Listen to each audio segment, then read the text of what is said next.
Hey everybody, it is Nathan and Jess Selove with another episode of You Might Be Autistic If. So Jess, what is You Might Be Autistic If for those of you that might be new to the show? It's where two autistics sit in a room and read your comments where you said you might be autistic if, since autism is characterized by many behaviors and not just one, and it doesn't look the same in every person. Yep. And the point of this is to laugh at ourselves and kind of celebrate the quirks that a lot of people on the autism spectrum do have. Or educate or commiserate with others' experiences. Absolutely.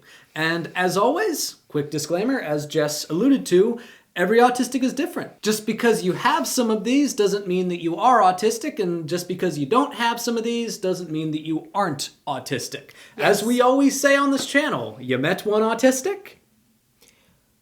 That's your line. You met one autistic. There you go. All right, so are we ready to get started, Jess? Yes, and as usual, we try our best to pronounce the user handles correctly, but we mess up, so you can always correct us in the comments. All right, Ashes Hop says, you might be autistic if your mom asks for the hamburgers that are not cheesy and you literally give her the not cheesy hamburgers.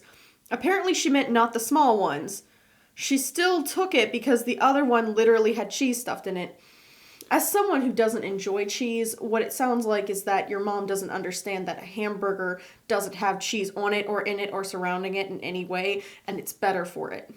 So I'm a little bit confused here, because I don't understand how the statement could be taken as anything other than literal. I think if you were to broaden this out and make it more general, it's just a common thing of people telling an autistic, can you give me that thing, or can you find this one thing, and it's not. Ashes Hop, what you want to do is buy your own hamburger meat if you are able to. Put that to the side, write your name on it, and nobody will touch it with the cheese. I think cheese is a terrible texture most of the time, because that's an autistic thing. Well, you're an autistic thing. Go ahead. You're an autistic thing. This one is from Feather. You might be autistic if you have self-injurious behavior when overwhelmed. Yeah, that is definitely something worth discussing. Yeah, I'm glad that was brought up, because that can actually be sort of, when informed with other behaviors and past history of behavior, can inform a diagnosis. And it is different from self-injurious behavior that is intended to harm. But there are plenty of folks on the spectrum who might get overwhelmed or might feel like they're on the verge of a meltdown, and pain might be a way to control the sensory input or to release endorphins because of the pain response. Yeah. This is actually something that I talked about on my video about self-accommodation, how it is really important for autistics to find ways in order to self-accommodate themselves without necessarily causing themselves harm. What I would say is that if you are engaging in a self-injurious behavior, if possible, talk with a professional who is understandable about autism and strategize different ways that you can do that don't cause lasting harm and that are not very dangerous. Some people might recommend have a rubber band on your wrist that you can snap, or some people might recommend, if you pinch, if you don't, leave bruises or break blood vessels or anything like that. For anybody watching, if you do engage in self-injurious behaviors that might scar or get infected or might really damage you, you should try to seek help with therapy or call like a concern hotline. There might be local ones in your area that you can Google, but you can also call like the International Suicide Prevention Hotline too, if that's related to your self-harm. But it would be silly of us not to acknowledge that a lot of autistics engage in self-injurious behavior not out of a desire to necessarily harm oneself, but to control the input that we're receiving or for other reasons. Yeah.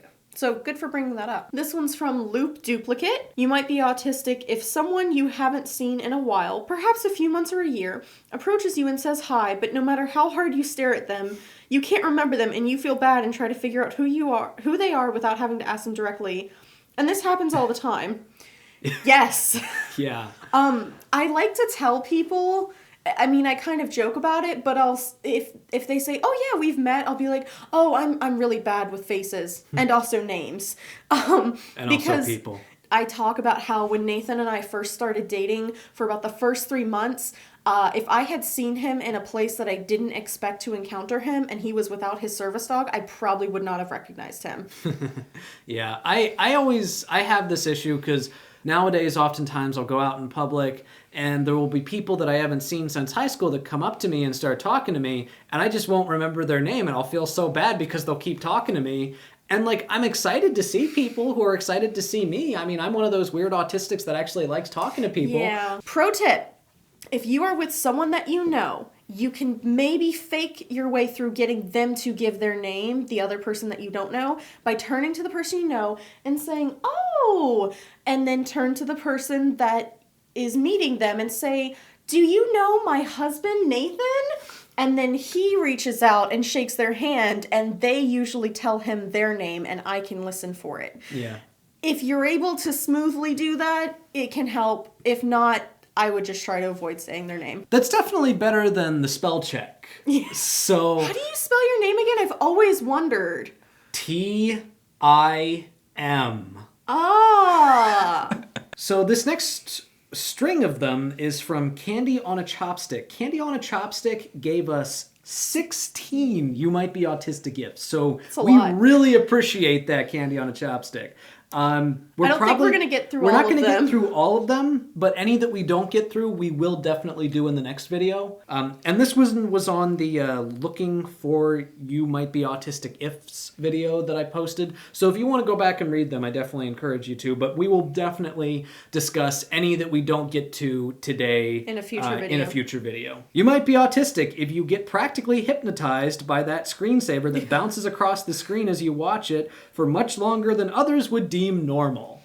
I did that all the time. Yeah, I do that kind of in my head all the time. You know what was so satisfying was when you won solitaire and all the cards went together and then they would like go back into their deck and it was beautiful. Yeah, I always thought that everybody else computer. I always thought that everybody else obsessed over screensavers, and now I'm starting to realize maybe that was just me. No.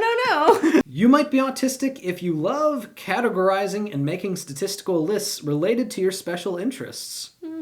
Yeah. Yeah, I could see that. Yeah, I actually oftentimes create fact sheets on various political issues.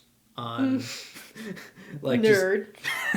Yeah, and that I use for either the podcast, which it's called The Spectrum. You should check it out.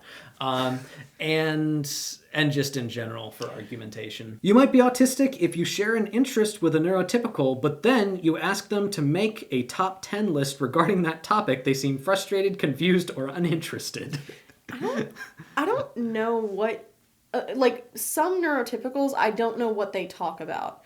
I've engaged with some neurotypicals where I try to get a conversation going and it just falls flat. And I don't know what they talk about when they're enjoying talking to somebody. It's very confusing to me. Yeah, I definitely have an issue where a neurotypical will tell me that they're interested in something, and I'll be like, energy too much, and I'll just get so excited about it, and I'll want to talk about it.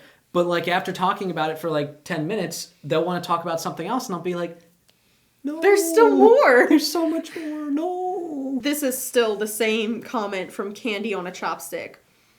Isn't that just rock candy? Number 4, you might be autistic if putting on snow clothes in the winter or sunscreen in the summer made you cry and have a meltdown.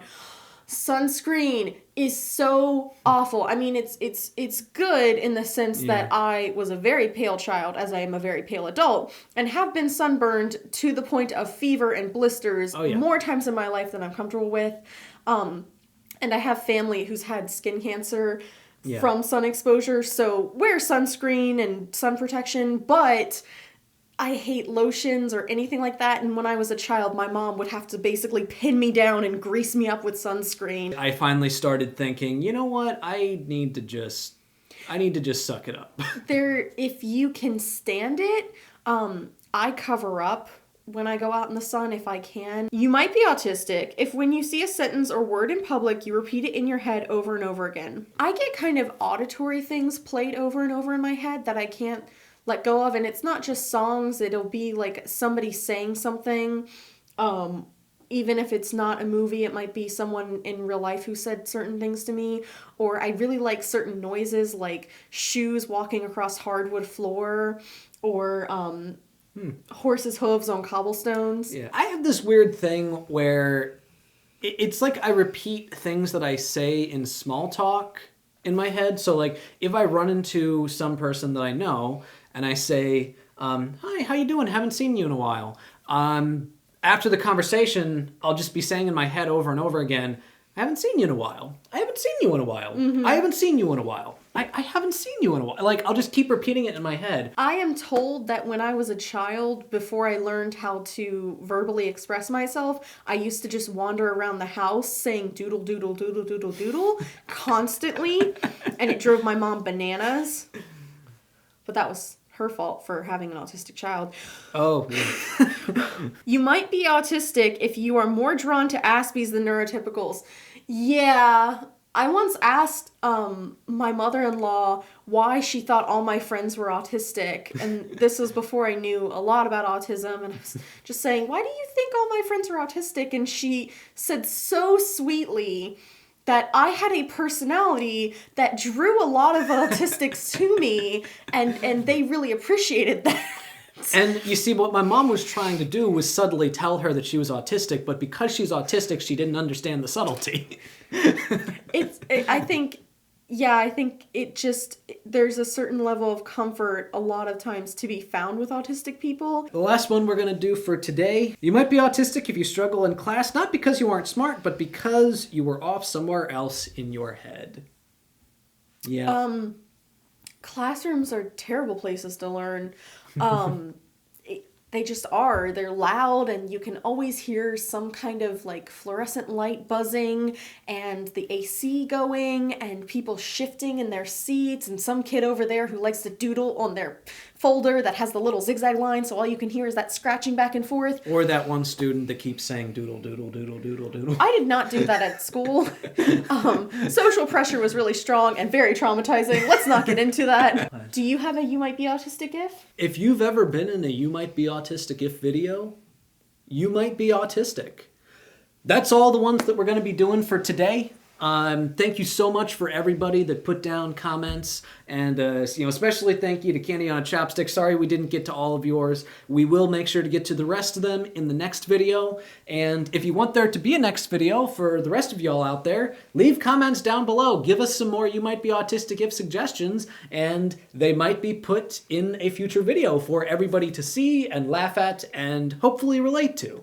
Yes, and as we said, not all of these are funny. Sometimes they're just truths that can, I think, be beneficial for other autistics to see and hear and relate to. Yep.